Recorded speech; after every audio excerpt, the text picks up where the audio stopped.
अस्सलाम वालेकुम। आज की इस वीडियो में हम देखेंगे कि हमने जर्मनी की यूनिवर्सिटीज़ को शॉर्टलिस्ट कैसे करना है अप्लाई करने के लिए।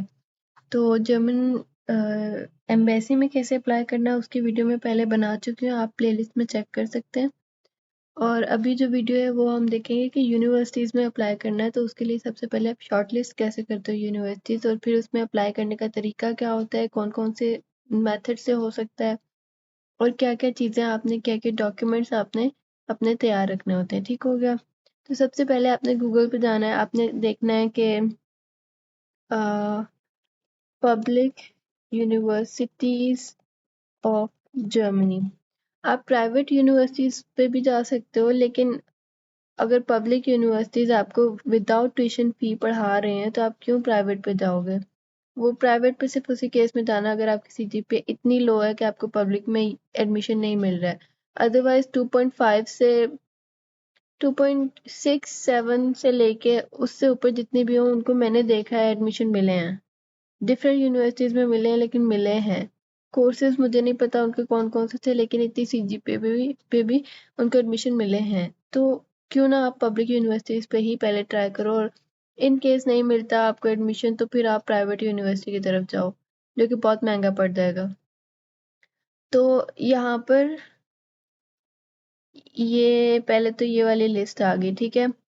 आपने क्या करना है, ये सारी यूनिवर्सिटीज को वन बाय वन आपने हर यूनिवर्सिटी की वेबसाइट पे जाना है, और फिर उनकी सारी अपने कोर्स के रिलेटेड रिक्वायरमेंट्स पढ़नी है। वो रिक्वायरमेंट्स आप अपनी एक लिस्ट बना लो, सेपरेट एक्सेल फाइल बना लो, उसके अंदर आप लिखते जाओ, ठीक है, कि इस यूनिवर्सिटी में मैं अप्लाई कर सकता हूँ। जिसका आपको लगे कि आप रिक्वायरमेंट्स मीट कर रहे हो काफ़ी, तो उसके हिसाब से आप देखो, उसको आप अपनी लिस्ट में एंटर कर लो कि मैंने इस यूनिवर्सिटी में अप्लाई करना है। उसकी डेडलाइन देख लो कि क्या है अप्लाई करने की, और उसका देख लो कि आपको क्या क्या चीज़ें रिक्वायर्ड है जो अभी आपके पास नहीं है, और उसका मेथड देख लो कि वो डायरेक्ट एडमिशन के लिए अप्लाई हो रहा है या किसी यूनिसिस्ट वगैरह के थ्रू हो रहा है। वो क्या होता है वो भी मैं आगे बताऊंगी आपको। तो फॉर एग्जांपल अब मेरा एडमिशन यहाँ पे हुआ, तो मैं इसी का आपको बता देती हूँ डिटेल में।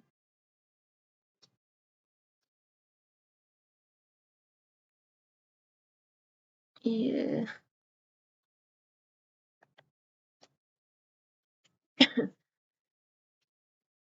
अच्छा, ये वाला पेज जब आ जाए ना, अब मैंने इस पे क्या किया है, मैंने यहाँ पे ये सर्च आ रहा था, मैंने इसको जस्ट कंट्रोल प्रेस करके एक नई टैब में ओपन कर लिया है। सिंपल। जब ये वाला पेज आ जाए तो बेटर आप ये वाले पेज से करोगे। यहाँ पे आप स्क्रॉल करते जाओ, ये सारी की सारी पब्लिक यूनिवर्सिटीज हैं, ठीक है। तो इस पे आप वन बाय वन, ये इस पे मैंने कंट्रोल प्रेस किया, फिर इस पे क्लिक किया। खैर इसी पे ऐसे ही हो रहा है, तो आप न्यू टैब पे ऐसे कर लो तो हो जाएगा। ठीक हो गया, ओपन इन न्यू टैब। तो अभी ये क्या है, यूनिवर्सिटी ऑफ बॉन का पोर्टल आ गया। ये इसका पहला लिंक है, यहीं से मैं इसको देख लूंगी, या फिर मैं डिग्री प्रोग्राम्स पे डायरेक्ट जाना है तो मैं यहाँ से देख लूंगी। अगर आप यूनिवर्सिटी की वेबसाइट पर भी जाओ तो वहाँ पे ऑप्शंस होते हैं, आप कोर्सेज देख सकते हो। तो मैंने इस पे क्लिक किया है, यहाँ पे कहीं पे कोर्सेज होने चाहिए, डिग्री प्रोग्राम्स आ गए, ठीक है। तो मैं क्या करती हूँ, मैं directly A to C degree programmes पे जाती हूँ। अब ये सारे इसके डिग्री प्रोग्राम्स है। अब आपने इसमें से अपना कोर्स कैसे फाइंड करना है जल्दी फिल्टर करके, तो आप क्या करो, यहाँ पे अपना लिखो कंप्यूटर साइंस फॉर एग्जांपल, मैंने सर्च करना है, मैंने इसको लिख के सर्च कर दिया, ठीक हो गया। अभी यहाँ पे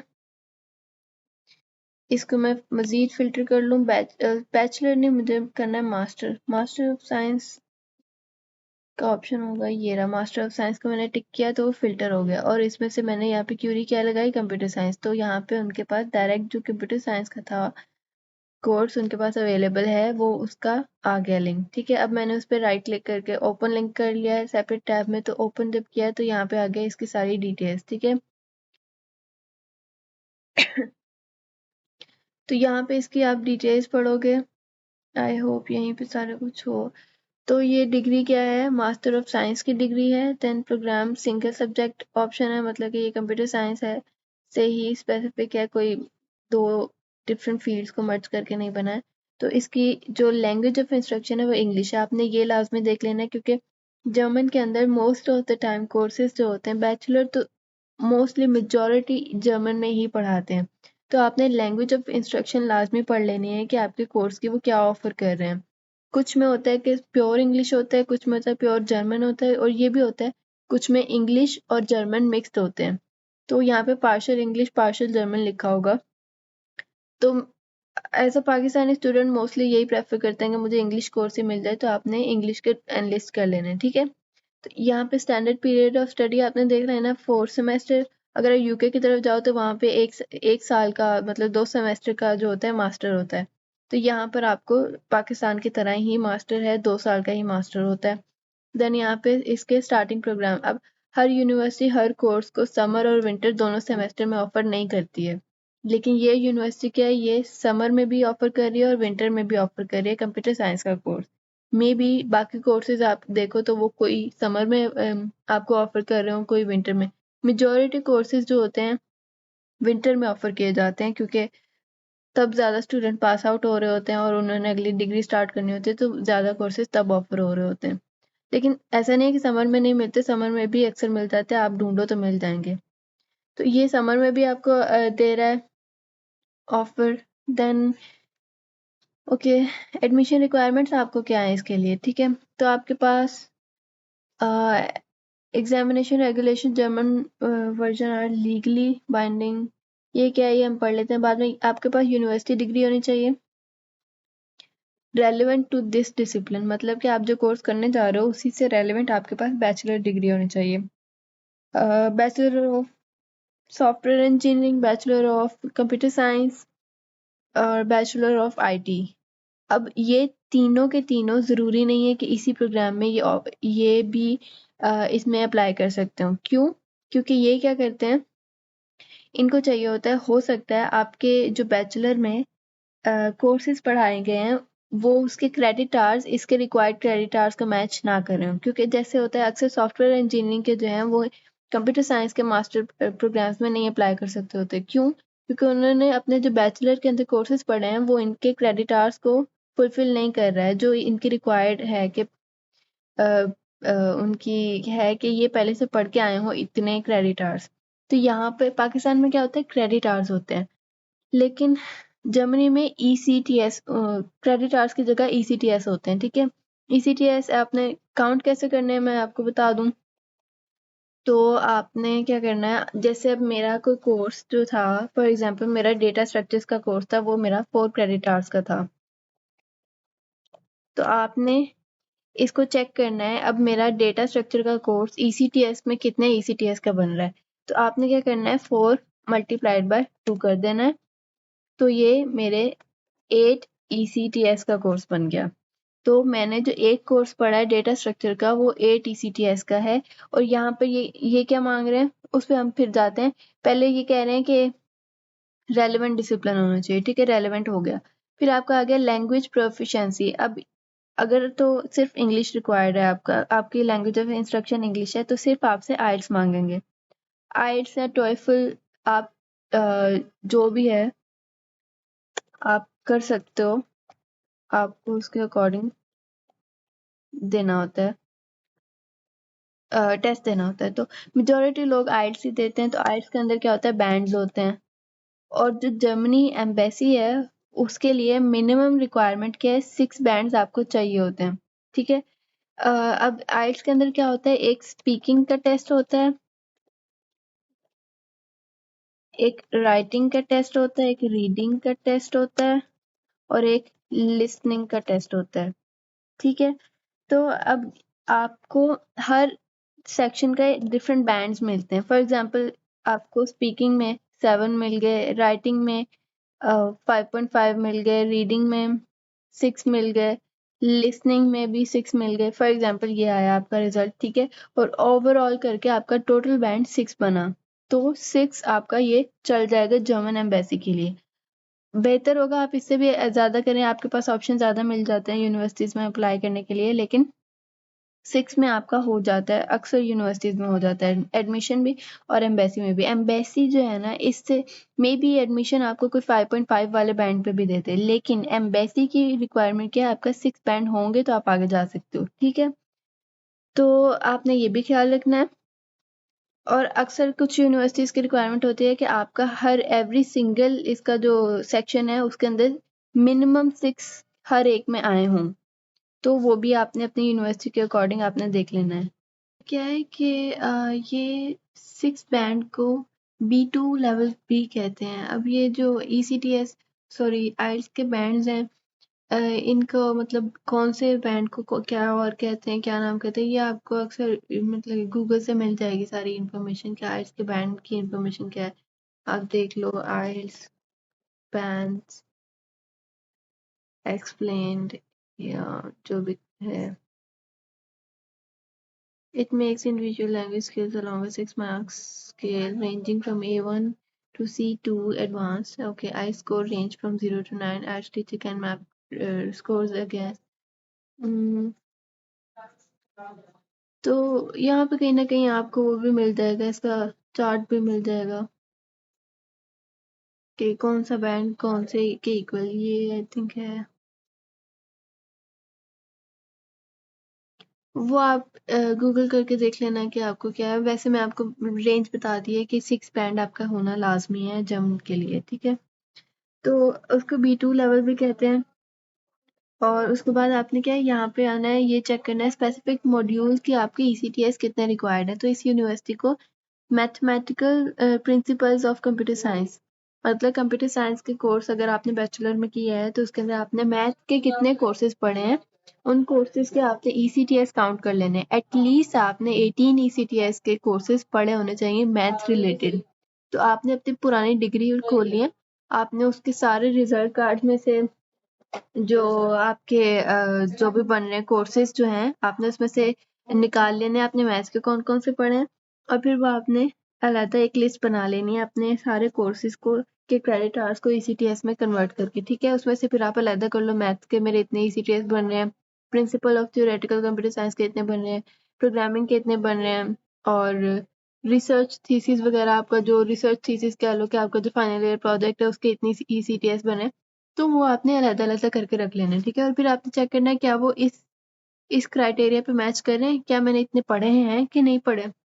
अगर तो मैच कर रहे हैं तो आप वेल एंड गुड है इस यूनिवर्सिटी में अप्लाई करने के लिए, ठीक है। तो then applicants from outside of Germany और another European country must pass the aptitude test for university studies. अब एप्टीट्यूड टेस्ट क्या है, मैंने तो कोई टेस्ट नहीं दिया और लेकिन मेरा तो एडमिशन हो गया यहाँ पे। तो एप्टीट्यूड टेस्ट डिपेंड करता है आपसे लें ना लें। अब यहाँ पे आई गेस मैंने इन्हीं की वेबसाइट पे कहीं पढ़ा था, अगर आपकी CGPA जो है अच्छी है, आई गेस मेरी 3.5 थी, तो 3.5 से ऊपर, या अब जो जर्मनी में होता है ना आपकी CGPA जो होती है रेंज ऐसे होती है। पाकिस्तान में देखें तो CGPA 1 2 4 होती है, 1 आपका लोएस्ट होता है और 4 आपका हाईएस्ट स्कोर होता है। लेकिन जर्मनी में क्या होता है, आपका लोएस्ट 4 है और हाईएस्ट 1 है, ठीक है। तो आपने ये भी कैसे कन्वर्ट करना उसका मैं फॉर्मूला आपको बता दूंगी।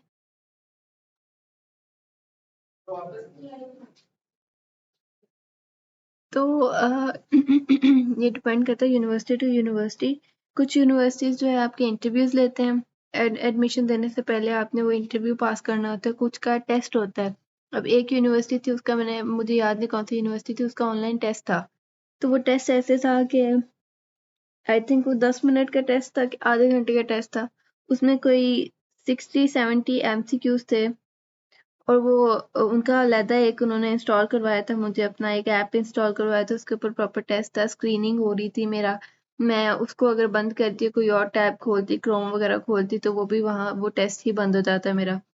तो और कैमरा भी ऑन था और इन्विजिलेटर भी था अवेलेबल। तो इस तरह से वो टेस्ट भी ले सकते हैं। फिर एक इंटरव्यू हुआ था यूनिवर्सिटी ऑफ गोटिंजन का, तो उन्होंने क्या किया था, वो 3 बैठे थे पैनल पे, टीचर्स फैकल्टी टीचर्स बैठे थे, प्रोफेसर्स थे।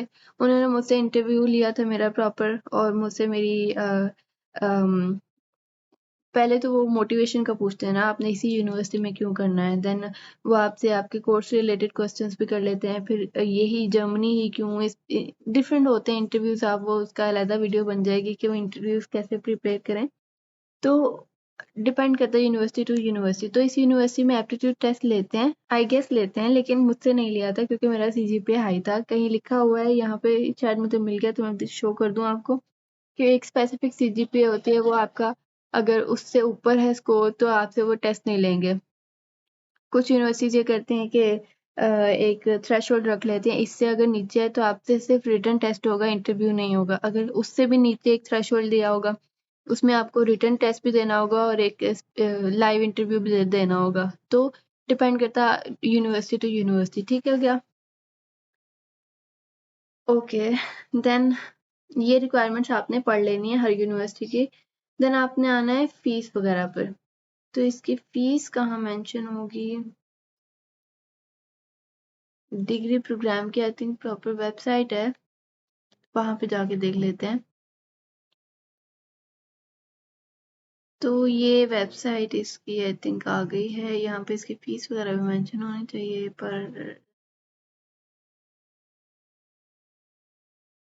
तो यहाँ पे आप इसके बारे में सारी इन्फॉर्मेशन पढ़ सकते हैं। डिफरेंट इन्फॉर्मेशन होती हैं, am I interested, am I eligible, eligibility criteria क्या है इसका वो देख लेते हैं। तो एलिजिबिलिटी क्राइटेरिया अगेन वही चीज़ें आपको दोबारा बताई हुई होंगी। You have a very good bachelor degree in computer science or related field, and your final transcript prove that you have earned, इतने ECTS आपने लिए हुए होने चाहिए। कोर्सेज, फिर वो आपका जो कोर्स है जो आप पढ़ने जा रहे हो उसकी सारी कोर्सेज की लिस्ट भी आपको दी गई होगी कि इसमें आप ये पढ़ोगे। देन यहाँ पे FAQs वगैरह में आ जाए तो ये सारी इन्फॉर्मेशन भी आप पढ़ सकते हैं। ठीक है?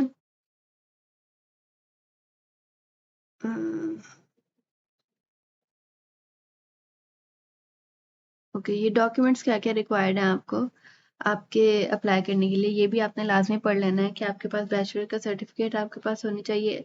ये आपकी वो डिग्री होती है, डिग्री सर्टिफिकेट। फिर ये आपके पास ट्रांसक्रिप्ट भी होने चाहिए, आपके पास आइल्स का रिजल्ट होना चाहिए जब आप अप्लाई करने लगो इसके लिए। तो इट मीन्स कि आपको आइल्स का रिजल्ट भी, जैसे आप जर्मन एम्बेसी के लिए अप्लाई करो साथ ही आइल्स के रिजल्ट को भी दे दो। उससे पहले ही वर्क की तैयारी स्टार्ट कर दो और फिर उस टाइम तक आपका आइल्स का रिजल्ट आ चुका होना चाहिए। जब आपने यूनिवर्सिटीज में अप्लाई करना है तब आपके पास आइल्स का रिजल्ट होना चाहिए। आइल्स का रिजल्ट अगर आप इन पर्सन जाके देते हो तो उसको उसका रिजल्ट आने में ज़रा टाइम लग जाता है। आई थिंक 15 दिन लगते हैं, लेकिन एक अब नया सिस्टम भी है इनका कि ऑनलाइन भी कर लेते हैं। ऑनलाइन आप टेस्ट दो, आपका रिजल्ट भी ऑनलाइन आ जाता है, तो वो आई थिंक ज़रा जल्दी आ जाता है। उसका मुझे प्रोसेस नहीं पता, मैं देख के वीडियो बना दूंगी आपको फिर। देन आपके पास स्टेटमेंट ऑफ पर्पस। हाँ, यूनिवर्सिटीज़ का एडमिशन बहुत इस पे वेरी कर रहा होता है, क्योंकि आपका ये जो होता है ये लेटर ऑफ मोटिवेशन होता है। आप गूगल पे सैंपल्स देख लें, लेकिन एज इट इज़ कॉपी नहीं करना होता, क्योंकि इसमें प्लेजरिज्म काउंट होती है आपकी। अगर आप एज इट इज़ उठा के रख दो, उसमें थोड़ी सी अपने अकॉर्डिंग चेंजेस कर लो और वही दे दो, तो वो काउंट नहीं होता है। वो आपका यूनिवर्सिटी प्लेजरिज्म आपके लेटर ऑफ मोटिवेशन में देखते ही आपका रिजेक्ट कर देती है। तो आपने ये अच्छे से अच्छा लिखना है। इस पे भी मैं अलग वीडियो बना दूंगी आपको कि ये आपने कैसे लिखना है, इसमें क्या क्या मेंशन करना ज़रूरी होता है और कैसे आप उनको कन्विंस कर सकते हो कि आपको वो एडमिशन दें अपनी यूनिवर्सिटीज़ में। ठीक हो गया? ये आपका, फिर आपका सीवी अच्छा बना होना चाहिए। सीवी आपका ऑलवेज, अगर आप जॉब के लिए अप्लाई करो तो जॉब ड्रिवन होना चाहिए। अगर आप एडमिशन के लिए अप्लाई करो यूनिवर्सिटी में तो यूनिवर्सिटी ड्रिवन होना चाहिए कि उस कोर्स में क्या-क्या रिक्वायर्ड है, आप उसको टारगेट में रखते हुए अपने जितने आपने प्रोजेक्ट्स किए हैं आप उनको मेंशन करो। मैंने कौन सी लैंग्वेज में प्रोजेक्ट किए हैं, मैंने कोई सर्टिफिकेट लिए हुए हैं मेरे पास, वो मेंशन करो। आपका कोई रेलेवेंट फील्ड में काम किया हो तो वो मेंशन करो और अच्छी सी स्टेटमेंट उसमें ऐड करो। ठीक हो गया? देन अपने स्किल्स को मेंशन करो प्रॉपर वे में। देन आप नेम एड्रेस ऑफ रेफरीज, आपको 2 रेफरेंस चाहिए इस यूनिवर्सिटीज़ के लिए। तो वो रेफरेंसेस जो होते हैं आप ट्राई करो कि एक रेफरेंस जो आपने जिससे फाइनल ईयर प्रोजेक्ट किया है अपने सुपरवाइजर से लो। दूसरा रेफरेंस किसी भी पीएचडी टीचर से लो अपनी यूनिवर्सिटीज़ के, क्योंकि पीएचडी वाले जो है काफ़ी काउंट होते हैं। और अगर आपको मिल जाए ऐसा टीचर जिसने पीएचडी भी कहीं बाहर की कंट्री से की हो तो वो वेल एंड गुड होता है, क्योंकि वो एक अच्छा स्ट्रॉन्ग रेफरेंस होता है आपके लिए। ठीक हो गया? आई थिंक ये रेफरेंस जो है आपके उस रेफरी की ईमेल पर जाता है और आपने उनसे कंफर्म करवाना होता है, तो ये भी आपने ख्याल रखना है। ये तो हो गया इस यूनिवर्सिटी की इंफॉर्मेशन। अब इस यूनिवर्सिटी की इंफॉर्मेशन में इसकी फीस भी कहीं ना कहीं मेंशन होगी।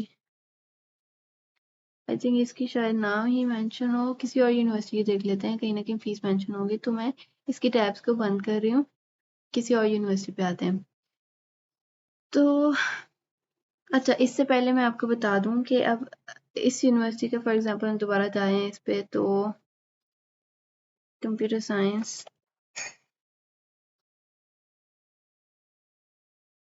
Master of science. अब इसमें अप्लाई करने के लिए क्या प्रोसेस होगा वो मैं बताती हूँ। तो यहाँ पे एप्लीकेशन पोर्टल इसका अपना है,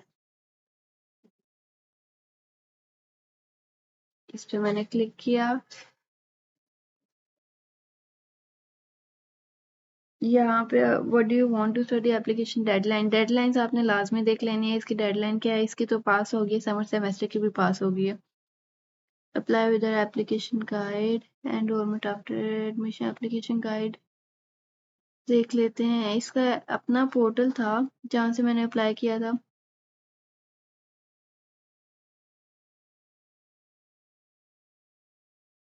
computer science, master of computer science.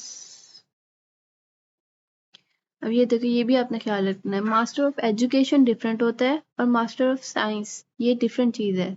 अगर आप टोटली साइंस फील्ड में जाना चाह रहे हो तो आप मास्टर ऑफ साइंस करो, और ये डिफरेंस आप गूगल पे देख लेना, इन दोनों में डिफरेंस क्या होता है। मैंने मास्टर ऑफ साइंस में जाना है, नेक्स्ट स्टेप करते हैं। तो यहाँ पे दोबारा से उन्होंने अपनी सारी जो भी इसकी रिक्वायरमेंट्स है इस कोर्स की वो मेंशन की हुई हैं। अप्लाई करूँ तो यहाँ पे हाउ टू अप्लाई पे आ जाएगा, और ये यहाँ पे इसके सबसे एंड में लिंक दिया होगा जो कि अभी अवेलेबल नहीं है। क्यों अवेलेबल नहीं है? क्योंकि अभी इसके एडमिशन ओपन ही नहीं है। जब इसके एडमिशन ओपन होंगे ना, यहाँ पर कहीं पर इसका वो लिंक दे देंगे, जिसको लिंक के थ्रू आपने जाके अप्लाई करना होगा। ठीक हो गया? क्योंकि अभी इसकी डेडलाइंस, एप्लीकेशन डेडलाइंस यहाँ पे मेंशन है, देखें। Application for summer semester will open on 3rd September and close on 1st नवंबर, जो कि अब गुजर चुकी है। और अब आप विंटर सेमेस्टर के लिए अगर अप्लाई करोगे तो उसकी एप्लीकेशन कब ये ओपन होगी, 3rd मार्च को ओपन होगी और 1st मई को उसकी डेडलाइन है। तो आपने जैसे ही इसकी ट्राई करें कि यूनिवर्सिटीज आप एनलिस्ट करें, तो आप उनकी डेडलाइंस को साथ में अपनी लिस्ट में लिख लें, और जैसे ही उसकी एनरोलमेंट्स एप्लीकेशन ओपन हो आप अप्लाई कर दें। क्योंकि यहाँ पे बहुत यूनिवर्सिटीज में फर्स्ट कम फर्स्ट सर्व वाला जो है सिस्टम होता है कि आप पहले अप्लाई कर दोगे, आपका सीजीपीए वगैरह नॉर्मल भी है तो मोस्टली आपको एडमिशन मिल जाते हैं। तो ऐसे करके आप सारी चीज़ें इसकी डिटेल्स वगैरह देख लोगे। ठीक हो गया? ये तो थी एक यूनिवर्सिटी। अब एक यूनिवर्सिटी में आपने इतना कुछ देखा है, आपने उसको अपनी लिस्ट में मेंशन कर लेना है, क्योंकि ये बार बार नहीं देखा जाता। आप एक प्रॉपर लिस्ट बना लो, उसमें से फिर एनलिस्ट शॉर्ट लिस्ट करो कि मैंने कौन कौन सी यूनिवर्सिटी में जाना है, कौन कौन सी यूनिवर्सिटी की फ़ी अफोर्डेबल है मेरे लिए। यहाँ पे मोस्टली पब्लिक यूनिवर्सिटीज़ की फ़ीस नहीं होती, लेकिन एक कंट्रीब्यूशन फ़ीस होती है। वो कंट्रीब्यूशन फ़ीस के क्या फ़ायदे होते हैं कि आपका ट्रैवल, जो भी आपने उस सिटी के अंदर ट्रैवल करना है, आपने कोई बस लेनी है कहीं जाने के लिए, कोई साइकिल आपने लेना है, वहाँ पे ऐसा सिस्टम है कि साइकिल होते हैं, साइकिल स्टैंड जगह-जगह लगे हुए हैं स्टूडेंट्स के लिए। आपको जो स्टूडेंट कार्ड मिलता है, आप वो कार्ड स्कैन करके वो साइकिल आप 1 घंटे के लिए फ्री यूज़ कर सकते हो। 1 घंटा आप अपने डेस्टिनेशन पे जाके देख लें, अगर आपकी डेस्टिनेशन अभी भी दूर है, किसी और स्टैंड तक पहुँच जाएँ, वहाँ पे वो साइकिल छोड़ के नए साइकिल को आप स्कैन करें और 1 घंटा उस साइकिल को फिर आगे ले दें। तो वो सब जो है और दूसरा आपका बस के लिए कोई टिकट आपको नहीं लेना पड़ता अगर आप स्टूडेंट हो, क्योंकि आपने ये कंट्रीब्यूशन फी पे की होती है। अब ये भी वेरी कर रही है यूनिवर्सिटी टू यूनिवर्सिटी और सिटी टू सिटी। इस यूनिवर्सिटी में 300 समथिंग यूरोस आपकी कंट्रीब्यूशन फीस है, कुछ यूनिवर्सिटीज में सिर्फ 70 समथिंग के यूरोस होती है, कुछ में 100 समथिंग यूरोस होती है। तो ये भी वेरी करते हैं सिटी टू सिटी। ये सिटी बड़ा है तो इसलिए यहाँ पे ज़्यादा थोड़ा महंगा है। देन आप फॉर एग्जांपल अब नेक्स्ट मैं कौन सी यूनिवर्सिटी देखूँ, फॉर एग्जांपल ये वाली यूनिवर्सिटी देख लेते हैं। अब मैंने इसका इंटरव्यू दिया था और ये भी अच्छी यूनिवर्सिटी है। इसका हम इंग्लिश में ट्रांसलेट कर लेते हैं। ऑफ कोर्स ना मुझे जर्मन अभी आती ना आपको आती होगी। ओके, तो इसके भी स्टडिंग में जाके कोर्सेज कहाँ से आएंगे? Degree programmes from A to G. यहाँ पे अपनी फील्ड सर्च कर लो आप, कंप्यूटर साइंस। ओके, ये आ गया मास्टर ऑफ एजुकेशन। कभी कभी सिर्फ मास्टर ऑफ एजुकेशन में ही आपको मिल रहा होता है, तो वो आप देख सकते हैं, लेकिन यहाँ पे मास्टर ऑफ साइंस में भी अवेलेबल है।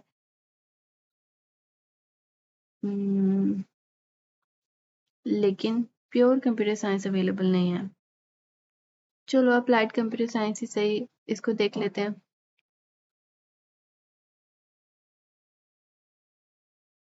तो ये इसकी सारी इंफॉर्मेशन आ गई। ओके, ये अप्लाइड कंप्यूटर साइंस का कोर्स है, मास्टर ऑफ साइंस है, 4 सेमेस्टर है इसके, विंटर और समर दोनों में ये ऑफर कर रहे हैं। और इसकी लैंग्वेज जो है पार्शियल इंग्लिश और पार्शियल जर्मन है, ठीक है। तो इसके लिए मे बी आपको जर्मन लैंग्वेज क्लियर करके जानी हो, और मे बी आपको ये ऑप्शन, अक्सर यूनिवर्सिटी ये ऑप्शन भी दे देती हैं कि आप इंग्लिश लैंग्वेज आप क्लियर करके आओ, और जर्मन जो है आप वहाँ पे जाके फर्स्ट सेमेस्टर में आप जर्मन लैंग्वेज का कोर्स भी एनरोल करो। मतलब जैसे हमारी यूनिवर्सिटी में होता था, बैचलर में हमें कोर्सेज खुद से दे दिए जाते थे, हमने उसमें एनरोल होना होता था, रजिस्टर करना होता था खुद को। तो वहाँ पर भी ऐसे है, लेकिन वहाँ पर आपको बहुत कुछ 30-40 प्लस ऑप्शंस मिल रहे होते हैं पहले सेमेस्टर में। इनमें से आपकी मर्जी, आपने जो कोर्स पढ़ना है आप उसके लिए एनरोल हो जाओ। तो वहाँ पे आप फिर एक जर्मन लैंग्वेज के लिए भी कोर्स एनरोल करोगे, और उसमें आपको स्पेसिफिक क्राइटेरिया दिया गया होगा कि इस डिग्री के रिक्वायरमेंट्स में ही दिया गया हो शायद, कि आपने इतने बैंड तक अपनी जर्मन लैंग्वेज क्लियर करनी है इस कोर्स को आगे पढ़ने के लिए। तो आपने उसमें वो उतना स्कोर करना होता है, लाजमी होता है। अगर वो नहीं कर पाते हो तो आपको फिर वापस आना पड़ता है, या आप किसी और यूनिवर्सिटी में दोबारा अप्लाई कर दो और अपना वीजा एक्सटेंड करवा लो, वो सब भी अलग ऑप्शन है, ठीक है। तो एक ये भी होता है। एडमिशन जो है लिमिटेड एडमिशन्स हैं, और एप्लीकेशन जो है डायरेक्टली फैकल्टीज के पास जाती है, ये लिखा हुआ है, ठीक है। इसके बाकी डिटेल्स आप देखना चाहो, प्रोग्राम स्ट्रक्चर वगैरह जो भी है वो सब यहाँ से देख लो। देन यहाँ पे क्या है, ये सारे कोर्स से रिलेटेड इन्फॉर्मेशन है। तो यहाँ पे एप्लीकेशन के लिए आपके पास रिक्वायरमेंट्स क्या है? बैचलर डिग्री आपकी 180 ECTS आपके पास टोटल होने चाहिए। अब हमने जो क्रेडिट आर पढ़े हैं, पता नहीं कितने थे हमने पढ़े टोटल, याद नहीं मुझे कितने पढ़े थे हमने। खैर, आपके जो टोटल कोर्सेज आपने पढ़े हैं डिग्री में, उन सबके क्रेडिट आवर्स आप मिला के टोटल को ECTS में कन्वर्ट करके आप देखो तो आपके 180 ECTS क्रॉस होने चाहिए, ठीक हो गया। तो देन नेक्स्ट है आपके पास 90 ECTS कंप्यूटर साइंस में होने चाहिए आपके। देन 60 ECTS जो भी ये मांगे हुए आपने इनसे कंपेयर करके देख लेना है, ठीक है। देन इंग्लिश लैंग्वेज आपकी जो है C1 चाहिए। अब C1 बैंड कितना जाके बनता है? 7 बैंड आई थिंक होंगे आपके, तो ये C1 पे जाके बनता है। तो आइल्स में आपके 7 बैंड्स होने चाहिए तो C1 बनेगा। अगर आपके 7 नहीं है तो दूसरा ऑप्शन उन्होंने क्या दिया, इंग्लिश लैंग्वेज आपकी आइल्स में 6 बैंड या 6.5 तक होने चाहिए। उसके साथ साथ आपके पास जर्मन लैंग्वेज का टेस्ट जो है वो भी लेवल 2 तक आपने पास किया हुआ हो। अगर ये दो ऑप्शन है, दोनों में से जो आप कर लो, फिर आप अप्लाई कर सकते हो। देन आप एप्लीकेशन पे क्लिक करो। अगेन यहाँ पे आपको सारे डॉक्यूमेंट्स आई थिंक मेंशन है कि ये चीज़ें आपको सारी देनी है उनके लिए, अप्लाई करने के लिए। और देन इसकी एप्लीकेशन डेडलाइंस मेंशन है। ये समर सेमेस्टर के लिए है, और ये विंटर सेमेस्टर जो गुजर गया उसके बारे में डिटेल्स हैं। तो ऑनलाइन एप्लीकेशन फॉर्म यहाँ से आई थिंक आप अप्लाई करोगे। यहाँ पे क्योंकि मैंने इसमें भी अप्लाई किया था, तो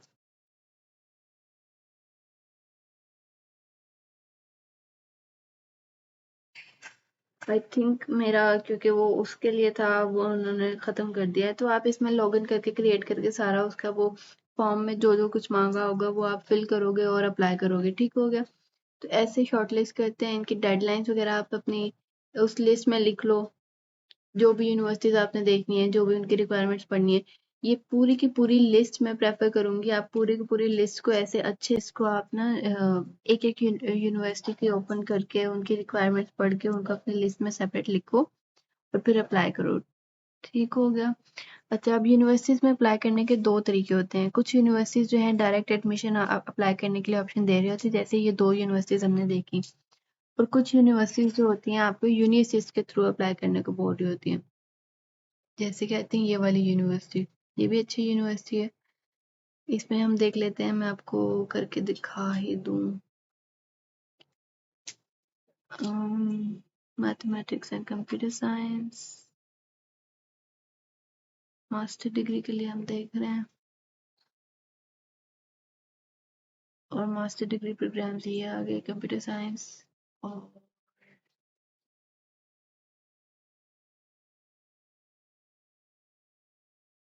इसके लिए लैंग्वेज जो इंग्लिश में है, इसका C1 मतलब 7 बैंड चाहिए। इसका ये हो गया। करंट फीस स्ट्रक्चर आप देख लो तो इसकी फीस कितनी है। इसकी कंट्रीब्यूशन फीस 293 यूरोज है। देन इसको अप्लाई करने एप्लीकेशन रिक्वायरमेंट्स तो ये आ गई। How to apply, student can begin MSc programme, online application portal. I think इनका भी अपना ही पोर्टल है।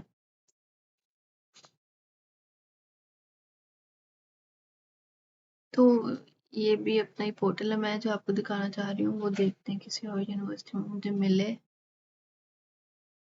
आई थिंक इसमें होगा।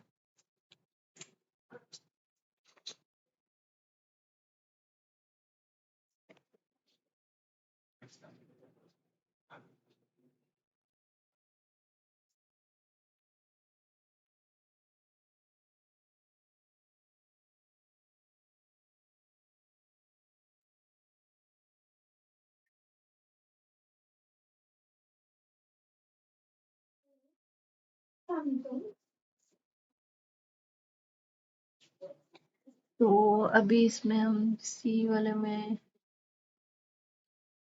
ये क्या कोर्सेज आने चाहिए।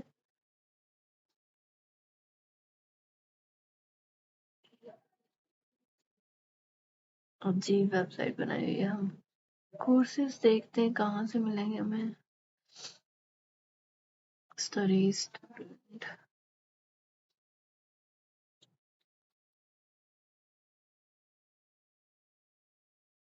और university.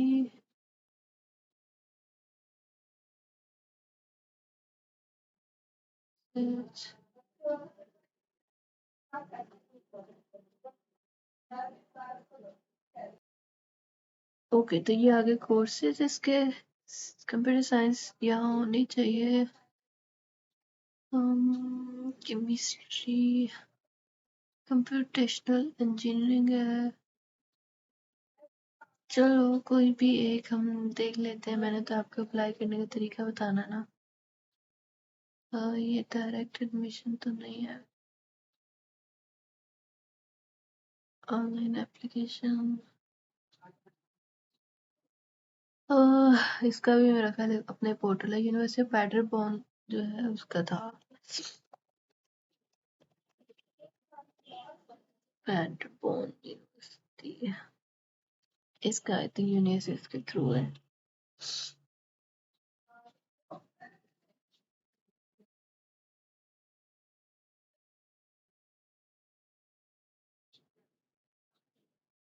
Master computer science,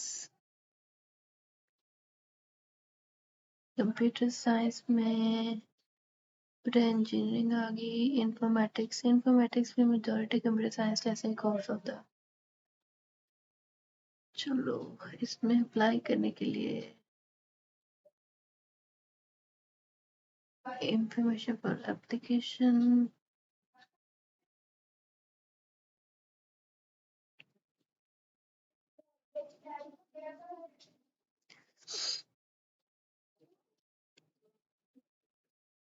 free admission है। स्ट्रक्चर ऑफ द कोर्स आ गया।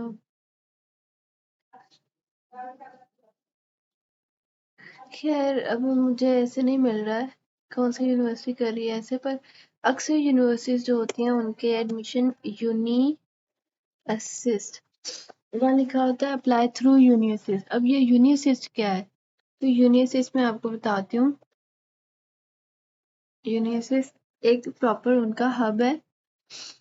वहां पर आप जाओ, अपनी आईडी से लॉगिन करो, मतलब एक आईडी आप न्यू बनाओ इसके लिए। How to apply online. Okay,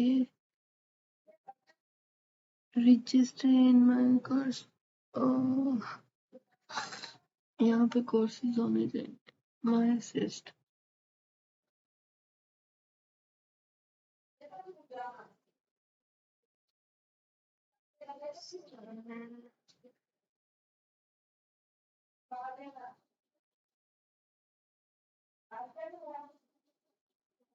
um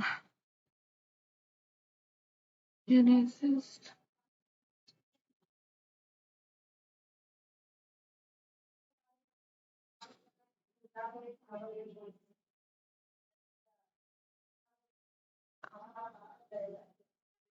search university, for example ये यूनिवर्सिटी ऑफ पेट्रोबॉन निकल लो।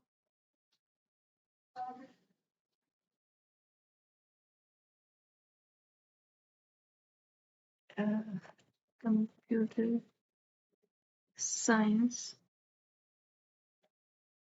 सर्च। ओके, तो ये आ गई यूनिवर्सिटीज, ठीक है। अब यहाँ पे फिल्टर्स एंड डिफरेंट फिल्टर्स होंगे। यहाँ पे ये सारी यूनिवर्सिटीज के लिस्ट जो यूनिवर्सिटी यूनिसिस्ट के थ्रू अप्लाई करना चाह रही है, जो डायरेक्ट आपको अप्लाई करने का ऑप्शन नहीं देती, मतलब उनका अपना पोर्टल नहीं होता है जिससे अप्लाई करना होता है, उनको यूनिसिस के थ्रू अप्लाई करना होता है। यूनिसिस के थ्रू क्या होता है, आपने यहाँ पे पढ़ लेना है। इनकी डेडलाइन बहुत मतलब बहुत लंबा प्रोसेसिंग टाइम होता है, कुछ 6 के 7 वीक पहले वो कह रहे होते हैं कि यूनिवर्सिटी की डेडलाइन से 6-7 वीक पहले आप हमारे थ्रू अप्लाई करें, फिर जाके आपकी प्रोसेसिंग होगी। ये क्या करते हैं कि आपके सारे डॉक्यूमेंट्स चेक करते हैं कि अब वो वैलिड है नहीं है, और जिस यूनिवर्सिटी के लिए आप अप्लाई कर रहे हो उस यूनिवर्सिटी के रिक्वायरमेंट्स के साथ आपके डॉक्यूमेंट्स मैच कर रहे हैं कि नहीं कर रहे हैं। अगर कर रहे हैं तो ये वाला पोर्टल आपका एडमिशन इस यूनिवर्सिटी को भेज देगा और आपको एक डॉक्यूमेंट दे देगा जिसका नाम होता है वीपीडी। वो वीपीडी डॉक्यूमेंट आपने फिर इस यूनिवर्सिटी के प्रोसेसिंग के अंदर आपने वो सबमिट करवाना होता है कि आपने यूनिसिस के थ्रू अप्लाई किया है। उस वीपीडी के अंदर क्या मेंशन होता है, आपकी सीजीपी जर्मन ग्रेड के अकॉर्डिंग कितनी है, आप इस यूनिवर्सिटी के लिए के रिक्वायरमेंट के अकॉर्डिंग वैलिड हो कि नहीं हो, तो ये सारी चीजें वो ये पोर्टल के थ्रू होना होता है। तो यूं कह लो कि जर्मनी की आधी यूनिवर्सिटीज इस पोर्टल के थ्रू ऑपरेट कर रही होती है, और इस इधर से अप्लाई करने के लिए आपकी फीस होती है। तो फॉर एग्जांपल मैं यहाँ पे अप्लाई करना चाह रही हूँ, कहाँ से होता था अब मुझे तो याद भी नहीं है, इसको मैंने चूज करना है। खैर जो भी ऑप्शन है आपने इसको देख लेना है, इसके थ्रू आपने अप्लाई करना है।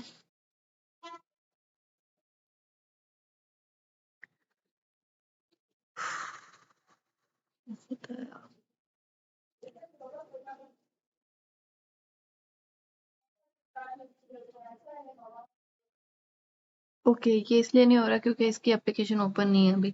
तो जिस यूनिवर्सिटी की ओपन होगी उसका यहाँ कहीं ऑप्शन आ जाएगा, आपने ये चूज करना है, आपने फिर आगे प्रोसीड करना है, आपने सारे डॉक्यूमेंट अपलोड करना है अपने सारे, और जो भी डॉक्यूमेंट आप अपलोड करोगे वो जितनी मल्टीपल यूनिवर्सिटीज में आपने अप्लाई करना है वही डॉक्यूमेंट हर यूनिवर्सिटी में जाएंगे। ठीक हो गया, तो ऐसा है। और इसकी फीस होती है, आपने वो सबमिट जब तक नहीं करवाएंगे ये आगे प्रोसीड नहीं करेगा।